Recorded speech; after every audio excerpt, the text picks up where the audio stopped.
네, 안녕하세요. 네, 생성형 AI를 위한 벡터 데이터베이스 활용법에 대해서 발표하게 된 AWS 프로페셔널 서비스 팀의 클라우드 아키텍트 김세웅이라고 합니다. 어, 네, 우선 여기 방문해 주셔서 굉장히 감사하고요. 요즘 최근은 아니죠. 사실 2022년도에 챗 GPT라는 서비스가 출범하고 나서 생성형 AI에 대한 관심이 고객사로부터 굉장히 뜨거운 상태고 그 이후로 되게 많은 발전이 이루어졌고요. 거기에 기술도 굉장히 많이 상승했고 지금도 이 순간에 새로운 기법들 그리고 새로운 방법론이 계속 나오고 있습니다. 자, 근데 저희가 AI를 사용할 때 겪는 문제들이 항상 있어요. 그래서 이번 시간에는 어떤 문제가 있고 왜 그 문제가 발생하는지 그리고 그 문제를 해결하는 방법 중에 하나인 레그에 대해서 좀 설명을 드리려고 합니다. 자, 그 전에 이미 다 알고 조금 진부한 내용일 수도 있는데 일단 젠 AI가 뭔지에 대해서 조금 얘기를 할 필요가 있어요. 젠 AI는 저희는 요즘 이제 파운데이션 모델이라고 하죠. 그리고 AWS에서는 기존의 전통적인 트랜지셔널 모델과 파운데이션 모델을 좀 나눠서 부르기로 했습니다. 네, 부르기 시작했죠. 그래서 기존에 있던 모델은 추세 분석, 예측, 분류, 그리고 뭐 추천 같은 그런 모델들이 있고, 다양한 데이터와 굉장히 큰 데이터를 학습시켜서 코퍼스를 뽑아내 다음에 단어를 학습시키는 이런 랭귀지 모델들이 굉장히 커져서 라지 랭귀지 모델로 나왔는데 그 친구들은 이제 새로운 콘텐츠를 만든거나 아니면 아이디어를 낸다거나 여러 가지 이제 생성이 특화된 모델들이죠. 자, 그래서 대표적으로 다들 이런 걸 많이 쓰실 거예요. 텍스트의 제너레이션이나 서머라이제이션, 심지어 저희가 감정 분석하는 경우도 이런 LLM을 통해서 많이들 사용하고 있습니다. 자, 그럼 비즈니스 관점에서 유즈 케이스 대표적인 걸 몇 개 볼게요. 여기에 있는 유즈 케이스들은 이미 다들 한 번쯤 겪어보셨을 겁니다. 아마 텍스트 관련돼서 여러분들이 검색을 한다거나 아니면 어떤 분들은 저희 그 콜센터죠. 콜센터를 이제 컨택 센터라고 부르는데 여기에다 AI를 접목해서 AICC로 만든다거나 아니면 게임사 같은 경우는 게임 캐릭터에 LLM을 입혀서 인격체를 하나를 만들기도 합니다. 그 밖에 뭐 글을 쓰기도 하고 코드 같은 경우는 컨티뉴 디브나 아니면 요즘 커서라든가 다양한 AI 어시스턴트들이 만들어지고 있어요. 자, 여기까지는 되게 비즈니스적인 관점인데, 자, 여기 계신 분들이 굉장히 엔지니어 분들이 많을 것 같으니까, 자, 엔지니어 관점에서 볼게요. 예를 들어서 회사에서 AI가 핫하니까, 우리도 챗봇이란 걸 만들어 보자. 라고 했을 때, 엔지니어가 바라보는 관점은 보통 이렇습니다. AI 어플리케이션을 딱 봤을 때는 위에만 보고 되게 간단해 보여요. API만 연동하면 되고, 그리고 몇 가지 기법들을 넣으면 돼요. 하지만 좀 깊게 들어가면 들어갈수록 뭔가 좀 이상해지는 느낌이 받을 거예요. 내가 데이터 전처리도 해야 되고, 심지어 어떨 때는 모델을 학습하기도 해야 되고, 그리고 이 데이터의 ETL 작업이라든가, 아니면 추가적인 뭐 인베딩 모델을 만든다거나, 뭐 되게 다양한 부분을 하게 되는데, 자, 이것들을 왜 하게 되느냐. 쓰시다 보면은 얘가 거짓말을 할 때가 많습니다. 할루시네이션이라고 아주 대표적인 문제죠. 그거 말고도 뭐 보안적인 문제나 이런 것들이 많은데, 자, 이렇게 될 때는 왜 이게 발생하는지 아직까지도 많은 분들이 모르고 있어요. 왜냐하면 내부의 은닉층 때문이죠. 그러면 AI의 전통적인 모델을 한번 까볼게요. 저희는 이제 뉴런 네트워크라고 모두들 다 아실 겁니다. 사람의 뇌에 있는 신경망이죠.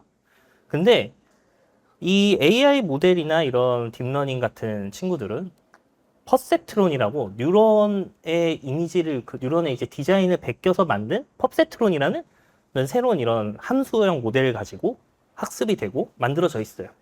그래서 잘 생각해보면 이렇습니다. 저희가 100% 맞나? 우리가 시험을 볼 때 100% 맞을 수 있나? 아니죠. 이 친구도 똑같습니다. 안에 있는 퍼셉트론은 다 확률론적으로 선택을 해요. 그리고 확률론적으로 결과를 내뱉고 이 친구들이 엮여서 이런 여러 가지 레이어를 만들고 있습니다.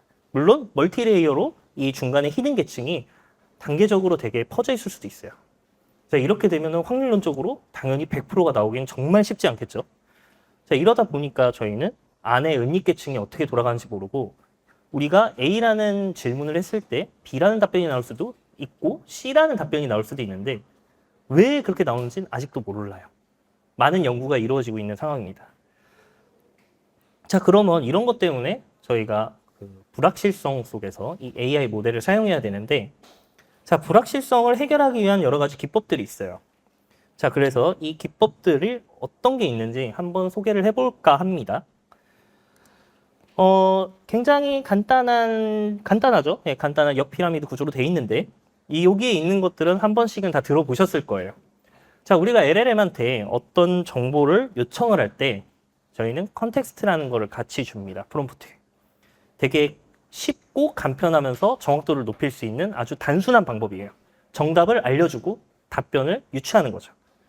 그러니까 LLM은 그 정답을 이미 알고 있는 상태에서 요약만 하는 거니까 굉장히 정확도가 높습니다. 하지만 이 정답을 매번 알려주기에는 사람이 어딘가에 저장을 시켜놔야 돼요. 그러다 보니까 Retrieval Augmented Generation이죠. 레그라는 기법이 나왔어요. 외부에 지식 베이스를 하나 두고 거기서 컨텍스트를 가져와서 프롬프트에 같이 넣어주는 거죠.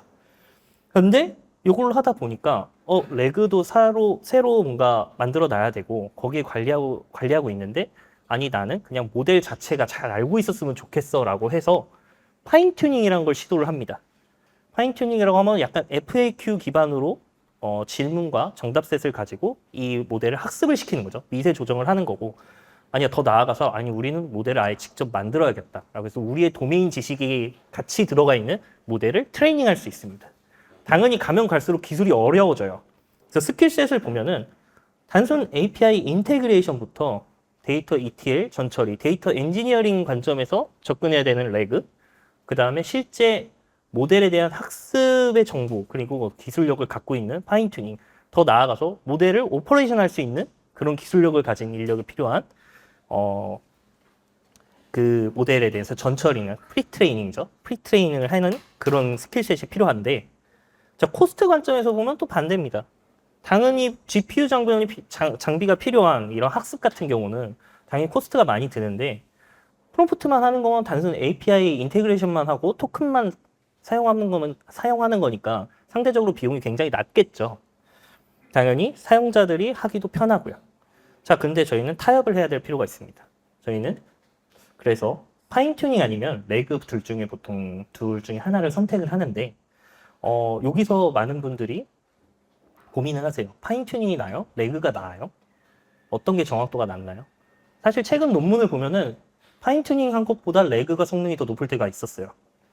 그래서 이 네 가지가 어떤 게 잘못됐고 어떤 게 잘 됐냐 이런 거를 얘기하는 건 아닙니다. 다 필요에 따라서 여러분들이 취사 선택하시면 돼요. 우리는 모델을 직접 서빙해서 사스 서비스로 만들 거야 라고 하면 당연히 트레이닝을 해야겠죠. 아니고 만약에 타협을 해서 파인 튜닝에 대한 의사결정이 됐다면 이것도 충분히 하실 수 있을 겁니다. 다만 저희는 조금 이번에는 레그 관련된 거니까 이 레그에 집중해서 얘기를 해보도록 할게요. 그래서 레그 아키텍처에 대한 기본적인 저희 접근 방식에 대해서 한번 얘기를 드릴까 합니다. 아마 대부분 이런 구조는 익숙하실 거예요. 여러분의 소스 데이터가 있고 이 데이터를 가지고 어느 정도 간단한 전처리를 합니다. 청킹이라고 하죠. 자르는 거예요. 데이터가 많으면은 요거가 LLM이 다 가지고 갈 수는 없으니까. 그리고 요걸 인베딩이라는 걸 하는데 이 인베딩이라는 건 뒤에 장표에서 설명이 또 돼 있으니까 이건 잠깐 넘어갈게요. 자, 그리고 사용자가 질의를 합니다. 질의를 하고 그 인베딩된 결과가 저장되어 있는 벡터 스토어에서 유사도 검색을 해서 그걸 가지고 컨텍스트에 같이 줘서 프롬프트로 넣어주는 거예요. 이게 레그예요. 자, 그러면 아까 인베딩에 대해서 제가 얘기를 드린다고 했죠. 인베딩이 뭘까? 왜 요즘 그래서 LLM을 하는데 인베딩이란 걸 같이 할까? 그것도 이따가 벡터 서치 솔루션에서 제가 한번 얘기를 드릴 텐데 일단 인베딩이 뭔지에 대해서 먼저 알아보자고요. 자, 인베딩이라는 소스 도메인 스페시픽 데이터라고 하는데 그냥 여러분들의 데이터예요. 여러분들의 데이터가 있고 그거를 토크나이제이션 하는데 이게 뭐냐면 의미 있는 단어를 추출하는 겁니다. 뭐 어텐션이라고도 말하고 코퍼스를 추출한다고도 얘기해요. 그 다음에 벡터라이제이션을 하는데 여기서는 약간 수학적인 게 나와요. 저희 선형대 수학들을 다들 다 잘 알고 계실 거라고 해요. RN 스페이스로 수치화해서 좌표값을 매기는 거죠. 그리고 컴퓨팅 사이언스에서는 요거를 하나의 리스트 안에 정수 표현으로 담습니다. 그리고 그게 데이터에 저장돼 있고요. 그거 여기서 보이는 이제 3차원이죠. 3차원인데 사실 지금 벡터의 디멘션을 보면은 막 1024 이렇게 넘어가니까 사실 이런 그래픽적으로 표현을 못해요. 컴퓨팅이 알아서 이제 스코어링을 하는 건데 이런 식으로 위치 값을 찍고 내가 제리한 쿼리도 똑같은 인베딩을 해서 좌표값을 찍은 다음에 가장 가까운 것을 찾아갑니다.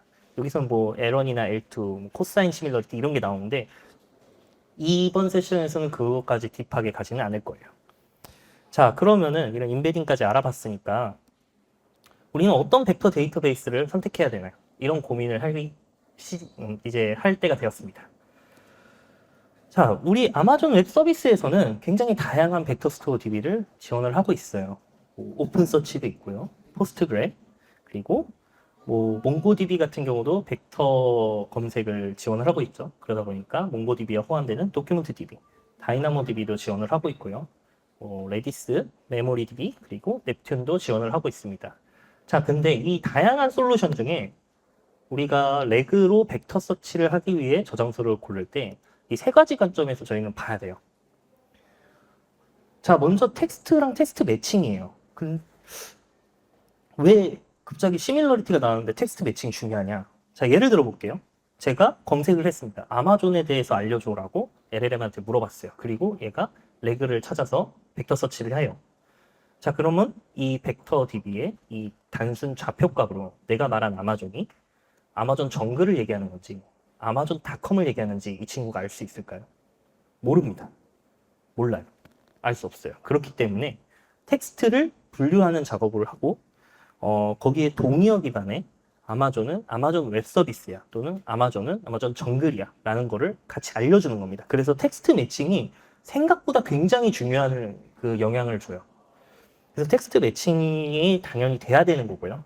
거기에 이제 BM25라는 이런 알고리즘, TF-IDF라는 이런 알고리즘이 포함된 텍스트 매칭 작업이 필요하고, 그다음에 당연히 벡터 검색도 잘 돼야겠죠. 여러 가지 시밀러리티 함수를 제공을 하면서 디멘션을 조금 크게 가져갈 수 있는 이런 벡터 시밀러리티 검색이 돼야 될 겁니다. 그리고 뜬금없이 유저 비헤이비어가 나와요. 이게 뭐냐면 사용자의 검색하는 정도에 따라서 랭킹을 바꾸는 거예요. 그래서 그냥 간단하게 말하면 여러분들이 만약에 하이브리드 서치를 하시고 리랭커를 하신다면 그 중에 리랭커라고 보시면 됩니다. 랭킹을 다시 조정을 해주는 거예요. 이게 왜 필요하냐? 저희가 만약에 레그로 해서 도메인에 관련된 걸로 청킹을 나눠가지고 저장을 했습니다. 그런데 쿼리에 따라서 어떤 거를 주고 어떤 게 랭킹이 더 높고 하는 거를 사실은 단순 쿼리로만은 해결하기 어려운 문제가 발생할 수 있어요. 그럴 때는 이따가 얘기 드리겠지만 뭐 우선순위를 조금 조정해 줄 필요가 있습니다. 지금 쿼리에 따라서 이거에 맞는 거는 오히려 이게 조금 더 유사도가 높아 아니면 요거에 좀 더 매칭률이 돼 라는 거를 조정을 해줘야 되는데 이 세 가지가 필요해요. 근데 참 이 세 가지를 딱 봤을 때 여기에서 혹시 이커머스나 아니면 OTT나 검색 서비스를 운영하고 계신 분들이 있다면은 딱 보면은 요거 완전 검색 엔진 얘기인데? 라고 딱 느낌이 오실 거예요. 그래서 저희 전통적인 이커머스의 검색의 그 라이프 사이클을 갖고 왔습니다. 자, 제가 만약에 아이패드에 대해서 검색을 했어요. 2024년이니까 쿼리는 아이패드라고 딱 검색하면은 최신 모델을 찾아줘요. 그래서 2024, 일렉트로닉스, 애플 이런 것들이 키워드에 같이 들어가 있어서 매칭이 됩니다. 그래서 각각의 쿼리에 익스플레이션 해가지고 요런 그 어트리뷰트에 다 들어가고요. 얘가 실제로 쿼리가 실행되죠. 검색 엔진에 실행이 돼요.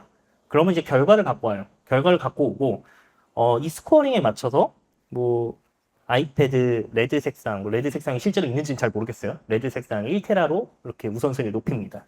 그 결과를 일단 줘요. 고객한테. 그 고객은 이걸 보고 이 고객은 퍼플을 좋아하는 거예요. 약간 저랑 비슷한데 보라색을 좋아하는 것 같아요. 그래서 보라색을 클릭합니다. 그러면 클릭한 그 데이터가 남으면서 그걸로 학습해서 이 사용자는 이 보라색을 좀 더 좋아하는 것 같으니까 다음에 검색할 때는 보라색이 1순위로 표현이 될 거예요. 제가 아까 얘기한 이 모든 내용이 여기에 다 들어가 있죠. 그래서 사실은 이 검색 엔진을 실제로 개발하고 운영하신 분들이 레그를 보면은 이거 내가 이미 했던 것들을 똑같이 하고 있네라고 느낌을 받으실 거예요. 저 같은 경우도 그랬습니다. 이커머스에서 검색 서비스 개발팀에서 검색 엔진을 개발했었고 사실 레그라는 기법이 나왔을 때 내가 검색 개발을 하면서 썼던 파이프라이닝, 사전 작업, 그리고 쿼리 튜닝 작업 이런 것들이 다 들어가 있구나라는 걸 느꼈습니다. 자, 그렇다면은 우리는 레그에서 어떤 걸 선택해야 될까요? 전 단연코 오픈서치라고 말씀드리고 싶어요. 자, 오픈서치 같은 경우는 엘라스틱서치 7.10 버전에서 그 아마존이 포크를 떠서 OSS로 만든 오픈소스 프로젝트죠. 그거를 매니지드 형태로 바꾼 게 오픈서치 서비스입니다. 아마존 오픈서치 서비스고요. 당연히 보안 관점이나 그 비용 관점이나 여러분들의 이제 그 실제로 설치하는 리소스의 비용을 아껴줄 수도 있고, 그리고 관착 가능성으로도 충분히 잘 사용되고 있습니다. 리얼타임으로 약간 리얼타임이죠. 그렇게 색인도 되고 증분 색인도 가능하고요. 심지어 분석 쪽 그리고 시큐리티에 대한 분석 심으로도 많이 사용을 하고 있으세요. 자, 근데 매니지드만 있냐? 오픈소스다 보니까 당연히 온디맨드로 설치도 가능하시고, 쿠버네티스를 조금 잘 쓰시는 분들이라면은 오퍼레이터로 설치하셔서 사용하는데도 전혀 문제가 없을 겁니다. 당연히 서버리스 서비스도 같이 제공을 하고 있어요. 약간의 제약을 저희가 좀 미리 알고 있다면은 오히려 이 서버리스를 사용하신다면은 좀 더 편하게 어드미니스터로 약간 굉장히 쉽게 프로비저닝 하실 수 있고요. 베드락 같은 경우는 날리지 베이스드로 많이들 선택을 하고 계십니다. 자, 그럼 데이터를 그럼 어떻게 색인을 하냐? 오픈서치에 인제스천이라는 기능도 같이 추가가 됐어요. 그래서 여러 서비스와 인테그레이션이 굉장히 심리스하게 잘 됩니다. 뭐 다이나모DB, 키네시스, MSK 같은 여러 서비스들과 인테그레이션 돼서 손쉽게 색인 파이프라인을 구성하실 수 있고요. 만약에 민감한 정보를 마스킹해야 된다라고 한다면 이 인제스천 기능에서 어느 정도 필터링도 충분히 가능하실 겁니다.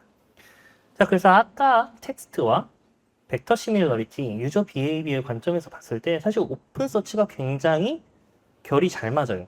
BM25 알고리즘을 지원하고 있고요. 그렇기 때문에 텀에 대한 가중치 조절, 그리고 동의어, 그리고 사용자 사전 등 여러 사전을 가지고 여러분들의 도메인 지식에 맞게끔 약간의 검색 쿼리를 튜닝할 수 있고, 벡터 검색 같은 경우도 다양한 알고리즘을 지원합니다. HNSW나 IVF를 지원하고 있고요. 엔진도 다양하게 지원을 해요.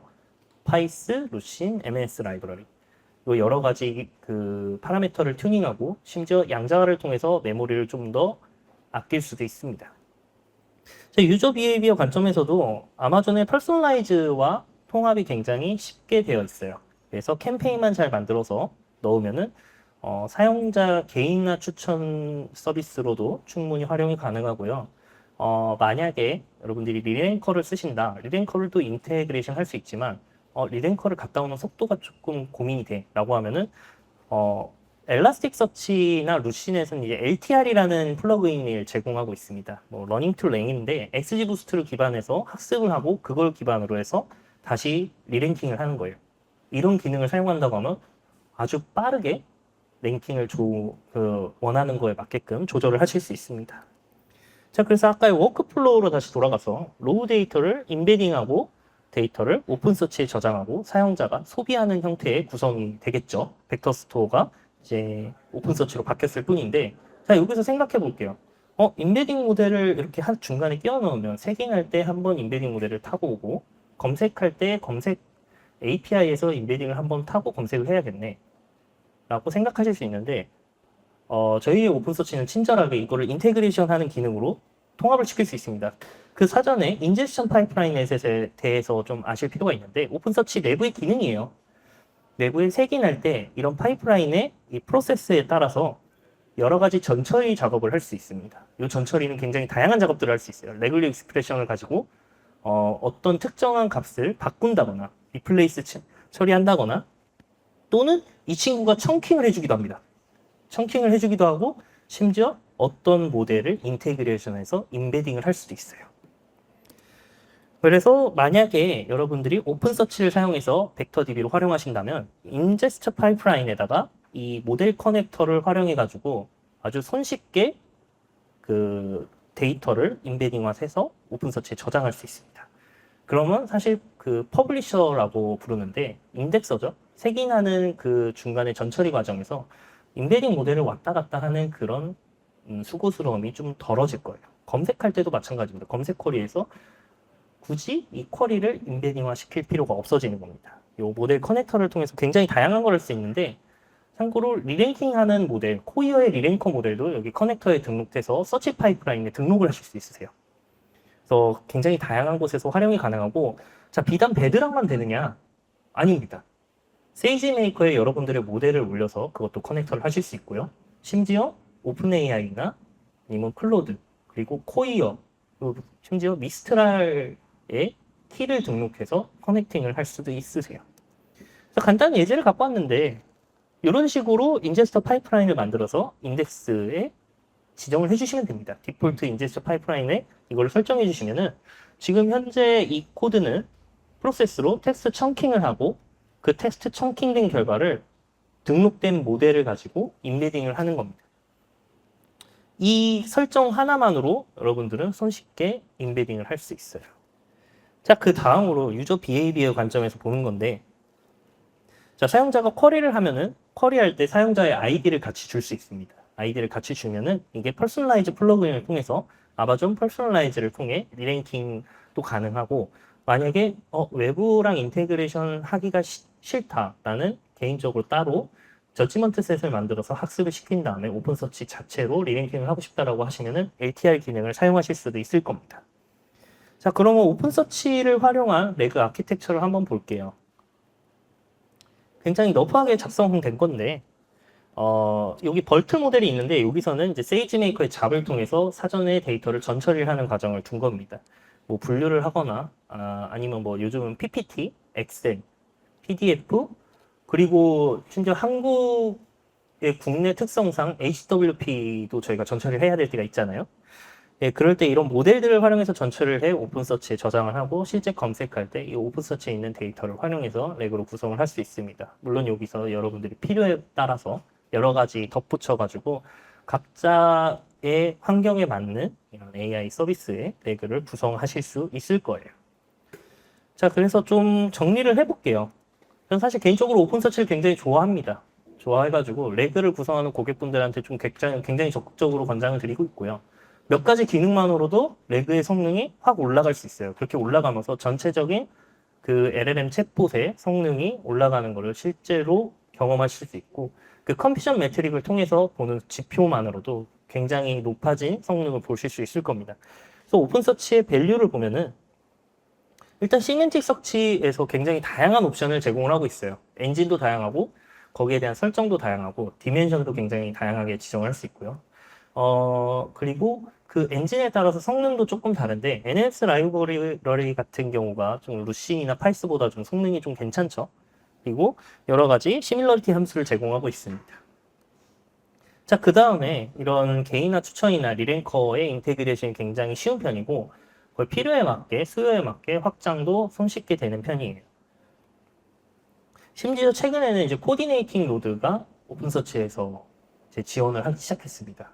그래서 대시보드 같은 거나 아니면 그 기타 검색에서 좀 도움이 되게끔 코디네이팅 노드가 컴퓨팅 자원으로서 조금 스케일러블하게 확장이 될 수 있고요.